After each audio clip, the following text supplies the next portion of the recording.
Hello teachers, welcome back to my channel. How was your weekdays? I hope that things are better. Don't be bitter, but be better.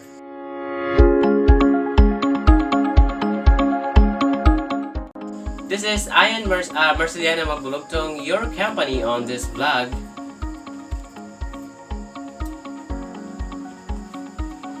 Many English foreign language learners are scared of speaking the language because they are afraid from judgment and discrimination, which lead to speaking incompetent. Teaching speaking to English foreign language learners is challenging, for it is a crucial task for teachers. But as a speaking teacher, let us always remember that we should establish confidence first to our learners. It's important to give our learners a comfortable learning environment away from discrimination so they can develop confidence. So, do you have some ideas on how to do that? Believe in yourself. You can do it, teacher. In this video, we will be learning different assessment, tasks, or activities that could surely enhance the speaking skills of your students. You can actually apply all these activities in your class depending on your objectives and your learning capability, of course. And there are 5 levels of learning speaking. We have the imitative speaking, intensive speaking, responsive speaking, interactive speaking, extensive speaking. Don't blink your eyes because I will show you some video clips explaining these 5 levels of speaking, especially varied tasks that can be done in your class. Okay, let's start with the tasks that can be done in imitative speaking. Let's watch this. So here is an example of a repetition drill. I will model the language and then my class will repeat after me. So, this is a cup. This is a cup. This is a cup. This is a cup. Spoon. This is a spoon. This is a spoon. This is a spoon. Knife. This is a knife. This is a knife. Okay, that clip is brought to you by International TEFL and TASOL training, or ITTT. See? As easy as that. The next videos that I will be showing you is the task under intensive, responsive, interactive, and extensive speaking. And let's watch this. Most of us speak every day. It's part of who we are. We speak to our friends, our colleagues at work, even to ourselves. When we speak, our brain is engaged in a whole range of activities, from finding words to putting them together in a meaningful way. Because we speak to different audiences, for different reasons, and under different conditions, we can look at speaking as being multidimensional.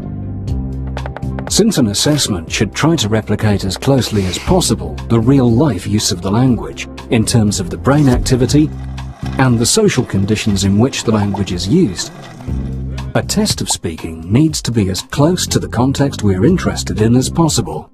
So, if I want to test your ability to ask and follow directions, I should include this activity in my test. There are many different approaches to assessing speaking. The most commonly used formats are the interview, which can have one test taker and one or more examiners; the oral presentation, with one test taker speaking to a real or imagined audience; the interactive task, with at least 2 or more test takers working together, often to solve a problem or make a decision; the group discussion task, with 4 to 6 test takers. There are lots of different tasks that are used in tests of speaking. Some commonly used tasks are describing something. This can be a picture, a place, a person, or even an action. Telling a story. This can be based on a single picture, on a series of pictures, or it can simply be invented. Compare things. These can be real objects, photographs or artwork, or even abstract concepts. Give some personal information. This might involve talking about your family, hobby, hometown, or some experience you've had, such as a holiday.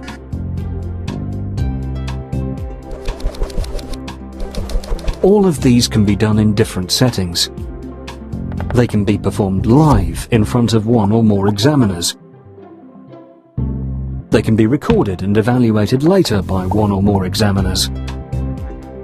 The test taker can also talk over the phone to an examiner or to a recording device. Yet another option is for the test taker to communicate via a computer or tablet, with the examiner either live or working from a recording. In all these situations, the examiners award a score or grade based on what they have observed. Just how they do that is the final part of the puzzle. When the examiner is asked to award a score for a speaking test performance, it is usual practice that they use a set of descriptions of what to expect at different levels of ability. This set of descriptions is known as a rating scale. Some rating scales are simple in design and simple to use. Others are more complex. As with most things, the complex ones tend to be best, but are more difficult to create and use. Improvements in voice recognition technology, when combined with advances in computer power and speed, as well as in our understanding of artificial intelligence, mean that we are getting closer to having an interactive conversation with a machine, which would then rate your performance. To create a useful test of speaking, we need to think about all these things, while at the same time making sure that the language the test tasks generate will reflect what we are planning to assess. Getting all this right is not an easy job, as there are often conflicting demands, which make the development of a speaking task a bit of a trade-off. For example, we might really want to assess a test taker's ability to interact face-to-face with an examiner, but we may not have enough examiners to make this possible. So we have to compromise and use an alternative solution, such as a computer-based format, where the test taker reacts to the tasks set by an on-screen avatar. There are positives and negatives to all solutions. We just need to be aware of this complexity when designing a test of speaking. And that video is brought to you by British Council. That's it for today's tutorial, teachers. I hope that you would inculcate those speaking activities. What are you waiting for? Plan and apply. God bless, teachers. This is Ian Mabulugtong leaving you an inspirational quotes by Greg Thompson. The only normal way to begin speaking in a new language is to begin speaking badly. Thank you, have a great day, and keep safe, everyone.